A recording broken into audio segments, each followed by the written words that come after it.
మిత్రులారా, పూజీ క్రియేషన్స్ తెలుగు ఛానల్కు స్వాగతం. ఏపీ టెట్ జూలై 2024 హాల్ టికెట్లు అనేవి ఈరోజు నుంచి అందుబాటులో ఉండడం జరిగింది. ఇప్పుడు మనం ఈ వీడియోలో ఏపీ టెట్ జూలై 2024 హాల్ టికెట్లను డౌన్లోడ్ ఎలా చేసుకోవాలో చూద్దాం. ముందుగా మనం అఫీషియల్ వెబ్సైట్ అయినటువంటి aptet.apcfss.in అనే వెబ్సైట్లోకి వెళ్ళాలి. వెంటనే మనకి ఈ విధమైనటువంటి ఒక పేజ్ ఓపెన్ అవుతుంది. మనం అలాగ చూసినట్లయితే ఆరెంజ్ కలర్లో ఉన్నటువంటి హాల్ టికెట్ అనే బాక్స్ మీద క్లిక్ చేయాల్సి ఉంటుంది.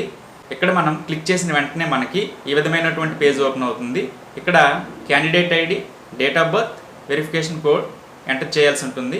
ఒకవేళ మనం గనక మన క్యాండిడేట్ ఐడిని మర్చిపోయినట్లయితే మనకి ఫస్ట్ పేజీలోనే ఫర్గాట్ క్యాండిడేట్ ఐడి అనే ఒక ఆప్షన్ ఇవ్వడం జరిగింది.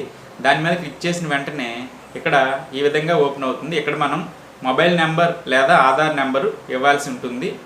మనం మన యొక్క candidate ID, date of birth, verification కోడ్ను ఎంటర్ చేసి లాగిన్ మీద క్లిక్ చేసిన వెంటనే మనకి ఈ విధంగా ఓపెన్ అవుతుంది. ఈ పేజ్లో పైన చిన్న బాక్స్లో ఉంది చూడండి, దాని మీద క్లిక్ చేసిన వెంటనే మనకి ఈ విధమైన ఆప్షన్స్ అనేవి కనిపిస్తాయి. క్యాండిడేట్ సర్వీస్ మీద క్లిక్ చేసిన వెంటనే మనకి TET print, hall ticket download అనే ఆప్షన్స్ ఉంటాయి. మనం హాల్ టికెట్ డౌన్లోడ్ అనే ఆప్షన్ మీద క్లిక్ చేయాల్సి ఉంటుంది. నెక్స్ట్ సెలెక్ట్ పేపర్ అని ఉంటుంది. మనం మన యొక్క పేపర్ని సెలెక్ట్ చేయాలి. సెలెక్ట్ చేసిన వెంటనే మన యొక్క హాల్ టికెట్ అనేది డౌన్లోడ్ అవుతుంది. డౌన్లోడ్ చేసిన హాల్ టికెట్ను మనం ప్రింట్ కూడా తీసుకోవచ్చు. మనం ఆ ప్రింట్ పైన క్లిక్ చేస్తే పీడిఎఫ్ అనేది ఎలా ఓపెన్ అవుతుంది. మనం మన యొక్క హాల్ టికెట్ని పీడిఎఫ్ రూపంలో మార్చుకొని కూడా మనం సేవ్ చేసుకోవచ్చు. ఈ వీడియో కనుక మీకు నచ్చినట్లయితే దయచేసి లైక్ చేయండి.